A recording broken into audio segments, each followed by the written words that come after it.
가서 기도하다 이런 차원에서 얘기하지 말고 중심에서 성경에서 얘기하는 말들을 깨닫고 그 깨달은 말씀이 내게 돼버린 그 자체가 곧 능력이다.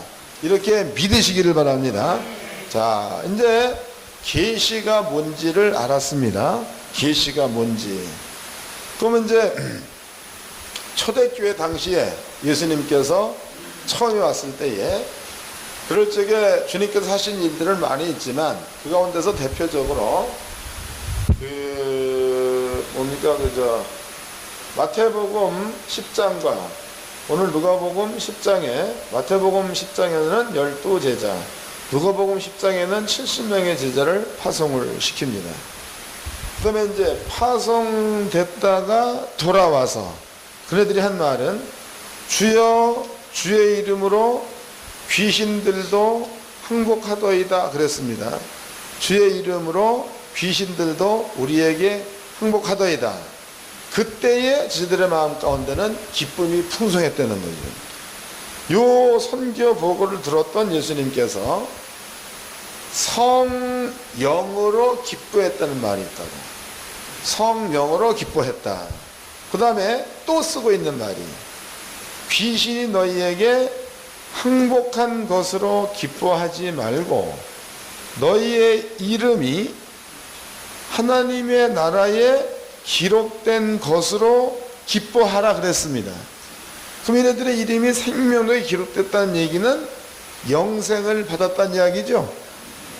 영생을 받았다는 얘기는 유일하신 하나님을 아는 게 영생이다 그랬으니까 이 사람들은 뭘 받은 게 되는 거예요? 계시 받은 게 되는 거겠죠. 읽어보도록 합시다. 이제 자, 요한복음 17장입니다.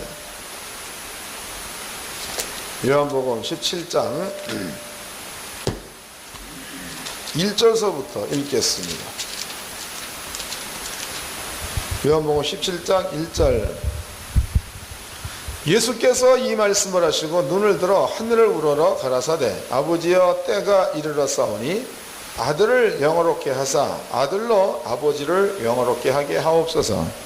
아버지께서 아들에게 주신 모든 자에게 영생을 주게 하시려고 만민을 다스리는 권세를 아들에게 주셨음이로소이다. 영생은 곧 유일하신 참 하나님과 그의 보내신 자 예수 그리스도를 아는 것. 그 영생은 하나님과 예수를 아는 게 영생이라는 거죠. 그럼 아까 이제 그 계시에 대해서 얘기를 했습니다.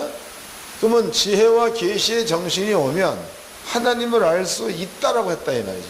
사도 바울이 한 얘기입니다. 그러면 바꿔 얘기해 본다면 지혜와 계시의 정신이 있는 자는 하나님께로부터 계시를 받은 자가 되는 겁니다. 또 하나님을 아는 그러한 자리에 있는 자들은 영생을 얻은 자가 되었다라고 주님께서 말씀을 하셨습니다. 그 여기에서 제자들이 나갔다가 돌아왔을 때에 주의 이름으로 귀신도 항복하더이다 이 말을 듣고 주님이 하신 말씀은 너희의 이름이 하나님 나라 생명록에 기록된 것으로 기뻐하라. 그 말은 기록되었답니다. 기록될 것이다가 기록되었다입니다. 읽어보도록 합시다. 누가복음 10장입니다.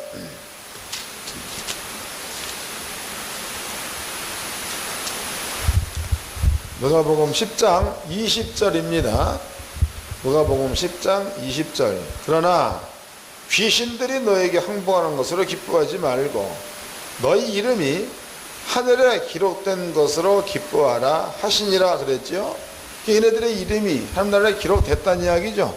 바꿔 얘기하면 이들한테는 영생이 왔다는 뜻입니다. 영생이. 그럼 이 사람들은요 하나님께로부터 혹은 예수님께로부터 바울의 말대로라면 계시를 받은 자가 되는 겁니다.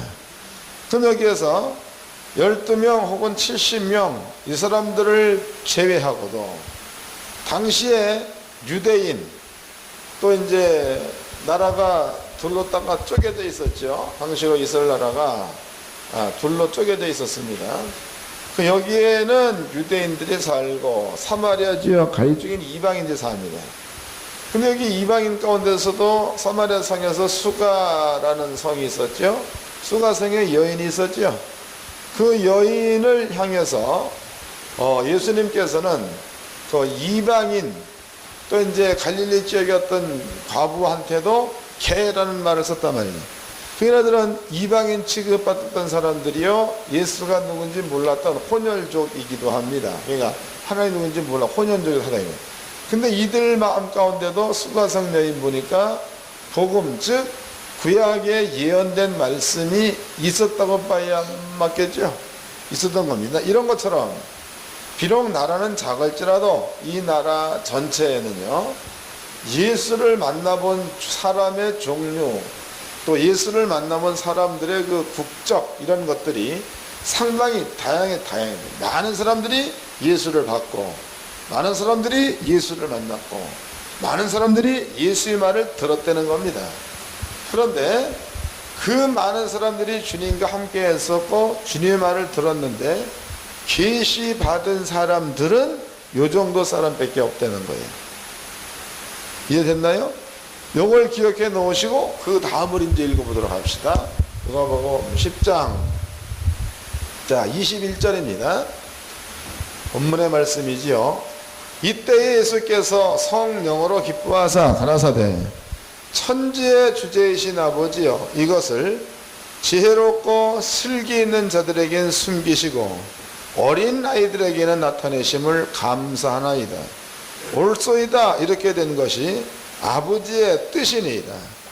내 아버지께서 모든 것을 내게 주셨으니 아버지 외에는 아들이 누구인지 아는 자가 없고 아들과 또 아들의 소원대로 계시를 받은 자 외에는 아버지가 누군지 아는 자가 없나이다 하시고 그랬죠. 그러면 지금 이네들이 하나님을 알았다, 예수 알았다는 그 얘기는 뭘 봤다는 이야기? 나와 있죠 거기에. 예? 다시 읽어드리겠습니다. 꼭 한 번 더 읽어야 이렇게 이해가 되는 거예요. 다시 22절. 내 아버지여, 모든 것을 내게 주셨으니 아버지 외에는 아들이 누군지 아는 자가 없고 아들과 또 아들의 소원대로 계시를 받은 자 외에는 아버지가 누군지 아는 자가 없나이다. 그랬으니까 지금 예수님께서 기뻐 돌아온 자들한테 너네 이름이 생명로 기록됐다라는 얘기는 영생을 받았다는 이야기죠. 영생 받았다는 그 얘기, 하나님을 알았다는 겁니다. 하나님을 아는 그 자체는 예수께서 한 그 말을 깨닫고 깨달은 자리에 머물러 있어서 귀신을 내어쫓는 일을 한 그 사람들을 향하여 예수가 말하기를 너희는 계시를 받은 자들이다 라고 말하고 있단 말이죠. 이해됐나요? 그 다음에 또 읽겠습니다. 23절. 제자들을 돌아보시며 정령이 이르시되 너희의 보는 것을 보는 눈이 복이 있도다 해서 너희의 보는 것은 그러면 예수가 되는 거요, 구약에 예언된 말이 되는 거예요. 네? 이제 거수를 해봅시다. 자, 예수라고 생각하시는 분들 손 한번 들어보시오. 둘이 이렇고 하지. 또 그 다음에 구약의 예언이다라고 말하는 분들 2명, 3명. 구약의 예언이라고 말하는 사람들이 많습니다. 그래서 지금 아까 그래서 이 소경을 설명해 드린 겁니다. 그러면 이제 예수님은 와가지고 사람들이 예수를 본다 이 말이에요. 그 보는 것은 단순히 그 시대의 한 인물을 보는 겁니다. 근데 소경 같은 경우에는 예언된 것이 예수로 왔다는 것을 확인해 본 자가 되는 거니까 이 사람은 옛날 선지자들이 보려고 했던 것을 선지자를 못 봤지만 이 사람 봤던 예가 되겠죠. 이제 감이 잡히는 거예요. 다시 읽겠습니다. 자 23절입니다. 제자들을 돌아보시며 정령이 이르시되 너희의 보는 것을 보는 눈이 복이 있도다. 내가 너에게 말하노니 많은 선지자와 임금이 너희 보는 바를 보고자 하였으되 보지 못하였으며 너희의 듣는 바를 듣고자 했을 때 듣지 못하였느니라 해서 이네들이 보고자 했던 것들은 뭡니까? 메시아가 원수의 멍에를 하나님이 꺾을 때에, 보복하고 보수하실 때에, 그럴 때에 쏘경이 눈을 뜨고 앉은 배가 일어나고 벙어리가 말할 거다라고 예언되어 있다 이 말이에요. 그럼 이스라엘 민족은 구체적으로 이러한 그 멍에에 매여 있을 때가 굉장히 많았었죠. 그러니까 예레미야 시대 같은 경우에는 바벨론으로 잡혀가가지고 바벨론의 멍에 안에 있었다는 거예요. 그러면 그 멍에 안에 있을 때 그네들의 마음가운데 소망이 있다면 하나님이 보복하고 보수하실 때에 소경이 눈을 뜨고 앉은 뱅이 일어나고 벙어리가 말할 거다, 이러한 사건이 일어날 것을 성경을 알고 있는 사람들은 기다렸겠죠. 그런데 그네들은 그것을 못 봤다 이 말이죠. 예? 또 이제 그 뭡니까? 이사야 시대에 보니까 보라, 한 아기가 우리에게 준 바 됐고 그 이름은 기묘모사 전능자 하나님, 그 자가 올 때에 하나님께서는 보복하며 보수하신다, 이런 말 했다 35장에.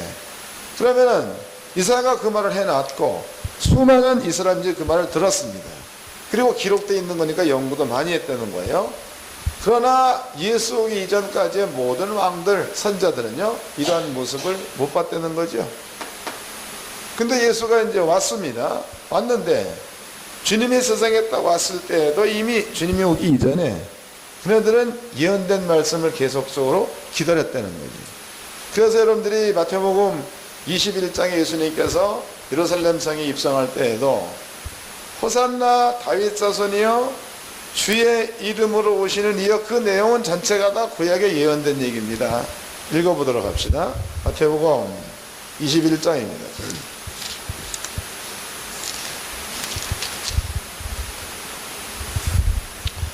21장 6절서부터 읽겠습니다. 제자들이 가서 예수의 명하신 대로 하여 나귀와 나귀 새끼를 끌고 와서 자기들의 겉옷을 그 위에 얹음에 예수께서 그 위에 타시니, 그 이야기는 미가서 5장이 이루어지는 거죠. 스가랴서 9장이 이루어지는 거죠. 그 다음에 또 8절, 무리의 대부분은 그 겉옷을 길에 펴며 다른 이는 나뭇가지를 베어 길에 펴고 앞에서 가고 뒤에서 따르는 무리가 소리질러 가로되 호산나 다윗의 자손이여, 이것도 예언된 대로 왔던 이야기죠. 그 다음에 찬송하려다 주의 이름으로 오시는 이여, 이것도 예언된 얘기지요. 그러니까 여기에 모였던 많은 사람들이 호산나 다윗 자손으로니여, 호산나 주의 이름으로 오시는 이라는 그 모든 이야기들은 예언된 이야기가 예수로 왔다, 이런 얘기다고. 그네들이 예언된 말씀을 통하여 예수를 봤더니 그 예수가 보복하시는 이로, 보수하시는 이로 이 땅에 왔다는 것에 대한 확증하는 말이 되는 겁니다. 그래서 그네들의 노래가 호산나 다윗 자손이여, 호산나 찬송할로다 주의 이름으로 오시는 이여, 이 얘기는요, 단순하게 예수만 봐가지고 결정된 얘기가 아니라 주님이 하신 모든 일들을 통해서 보았더니 예언된 대로 예수가 왔다는 것에 대한 확증이라는 거죠. 이해가 됐죠? 그러니까 당시로 주님이 하시는 그 말씀이, 너네 이름이 12제자 70명, 너네들 이름이 아버지 나라 생명록에 기록되었다는 이야기는 너네들이 하나님을 안다는 겁니다. 너네들이 하나님을 알았다는 이야기는 내가 얘기한 계시를 너네들이 받았던 얘기가 되겠죠. 이런 거예요. 그 다음에 쓰고 있는 말이 성령으로 기뻐하사,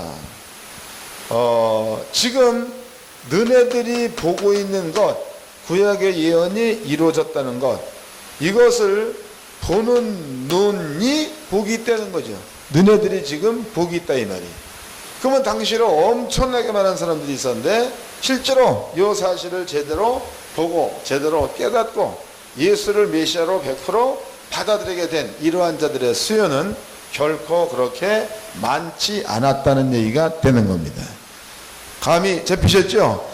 자, 이제 말씀을 대충 결론을 한번 내려보도록 하겠습니다. 그러면 이제 여러분들이 이제 계시입니다, 계시. 그럼 구약에 예언된 이야기가 예수로 왔고, 예수가 누군지 알아본 자들은 계시를 받은 자들이며 예수가 누군지 알아본 자들한테는 계시를 받았으므로 그 예언된 이야기를 만져볼 수 있는 그런 능력을 가졌다는 뜻이 된다. 그러면 신약시대 주님께서 이제 이런 모든 것들을 겪고 난 다음에 우리한테 새롭게 준 계시가 있습니다. 그 계시가 뭐냐면 예수가 죽었다는 거죠. 그리고 이 사실을 믿으면 자녀의 권세라는 말을 썼다고. 권세. 이 사실을 믿어버리면 자녀의 권세를 주겠다 그랬습니다. 그 권세의 종류 가운데서 귀신을 내어 쫓고 병을 고치고 약한 것을 강하게 하며 어떠한 독을 마실지라도 해를 받지 아니하며 이런 것들이 권세 가운데 있는 몇 가지의 그 이야기들입니다. 그래서 여러분들이 이 사실을 그대로 믿고 가서 한 번이라도 귀신 내어 쫓는 일을 해서 귀신이 떠나는 것을 보게 되어지면 뭘 받았다는 것에 대한 확증입니까? 계시 받은 것에 대한 확증이 되는 거다. 이해가 됐죠? 그러면 계시 받았다는 그 말 가운데는 하나님을 아는 게 숨겨져 있는 거고 또 영생을 받았다는 게 숨겨져 있는 거고 생명록에 그 이름이 기록된 것들이 숨겨져 있다. 그러면 단 한 건의 사건입니다. 한 건의 사건. 귀신을 내어 쫓았다 혹은 병을 고쳤다 혹은 방언을 말한다 혹은 뭐 이렇게 어떤 도움을 해줄 받잖아요. 이런 그 단 한 건의 사건이 여러분들 삶을 통하여 일어났다고 그래도 그것은 곧 계시 받은 것이 되는 거고 계시를 받으면 하나님을 아는 게 포함되어 있는 거고 영생이 포함되어 있는 거니까 이 한 사건을 통해서 구원 받았다는 것에 대한 확증이 우리 속에 와서 심기게 되는 거겠죠. 이해가 됩니까? 그러니까 여러분들이 십자가의 도를 앵무새처럼 외우지 마세요. 지금 1200만의 성도들이 있다. 천만의 성도들이 있습니다. 근데 이 천만의 성도들한테 공의로 준 말이 귀신을 내어 쫓고 병을 고치고 뭐 이런 말들을 공의로 줬습니다. 그럼 이 사람들이 그 말을 100% 믿고 가가지고 순종해서 병 고치는 일을 해낸다면 그러면 그 이름이 생명록에 기록된 것에 대한 확증이 된다는 거죠. 그러므로 그러한 사람들은 자기 이름이 생명록에 기록되어 있는 확증이 있는 사람이기 때문에 절대로 주를 떠날 수가 없다는 거예요. 하면 할수록 생명에 기록되어 있다는 것은 확증은 더 커진다는 겁니다. 커지면 커질수록 주를 절대로 못 떠난다는 게 성경입니다. 근데 오늘날 우리는요 이런 일들을 잘 안 하지요. 안 하려고 하는 건지 못 하는 건지는 모르겠지만 내가 보기에는 하나님의 말씀에 별로 그렇게 관심이 없는 겁니다. 그리고 죄가 뭔지를 잘 몰라. 죄가 뭔지 아세요? 도둑질하는 거 이거 죄 맞지요? 그 다음에 살인하는 거 이거 죄 맞지요? 또 이제 강도하는 거 이거 죄 맞지요? 맞습니다. 다 죄예요.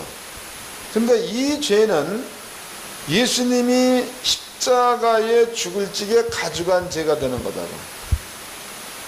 그런데 주님이 해놓으신 명령 전도하라는 주님이 십자가에 죽고 난 데부터 죽은 사명입니다. 그러면 전도하지 않는 게 죄가 되는 거예요.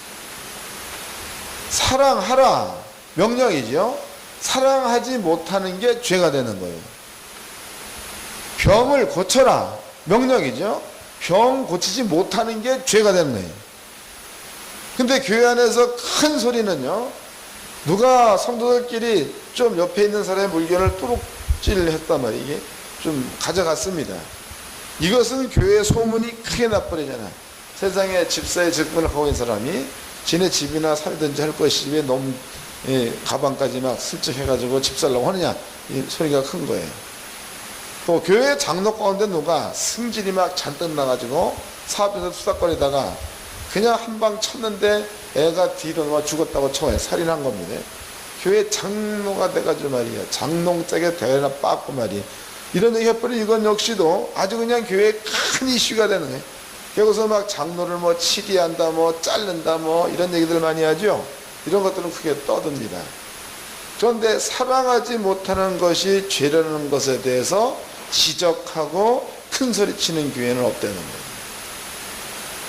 능력을 행하지 못한다는 그것이 죄다라고 얘기하고 이것을 하라라고 소리지르는 교회가 많지 않다 이 말이죠.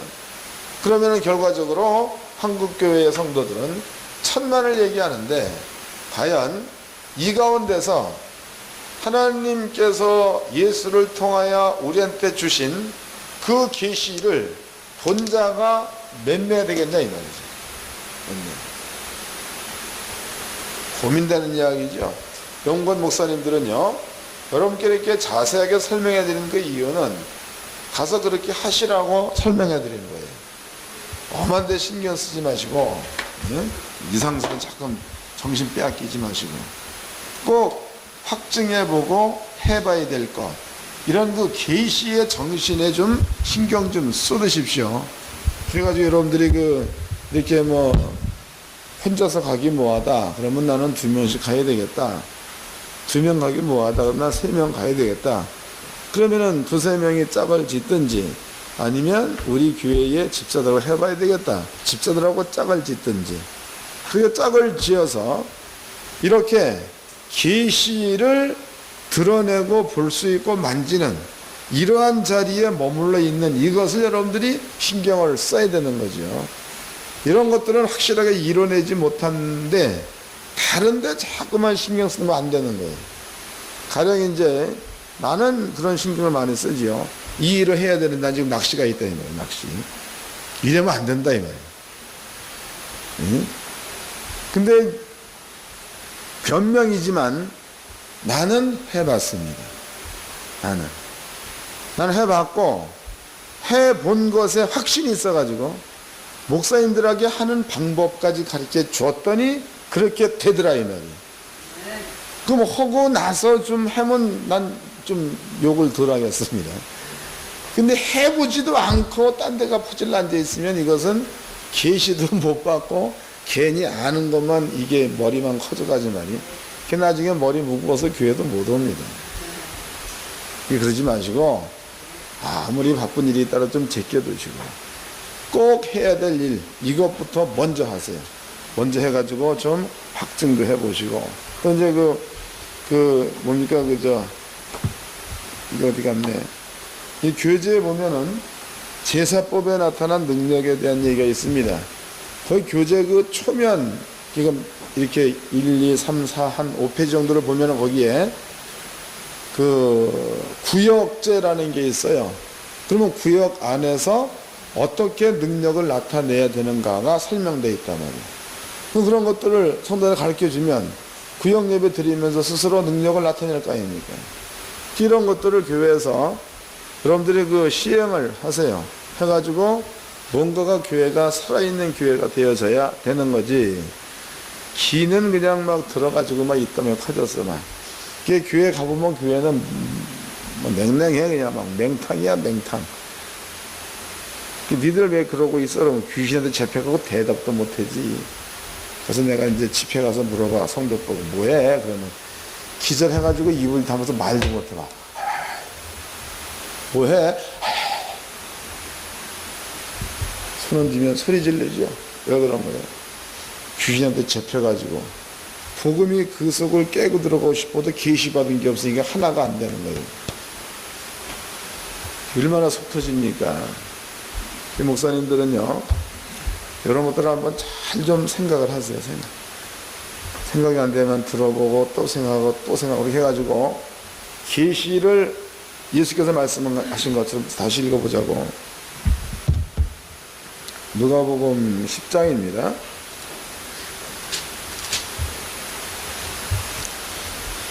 누가복음 10장 24절입니다. 24절 23절 제자들을 돌아보시며 정용히 이르시되 너희의 보는 것을 보는 눈이 복이 있도다. 그랬죠? 그 다음에 또 24절 내가 너에게 말하노니 많은 선지자와 임금이 너희 보는 바를 보고자 하였으되 보지 못하였으며 너희 듣는 바를 듣고자 하였으되 듣지 못하였느니라 그랬단 말이죠. 그러니까 보는 것을 보는 자리에 있어야 그래야 복이 있는 자가 되는 겁니다. 그래야 계시받은 자가 되는 거예요. 그러니까 성도들을 하여금 그 자리에 있게끔 만들어 줄 수 있는 그러한 종들이 돼야 될 줄로 믿습니다. 잠시 쉬었다가 상담하겠습니다.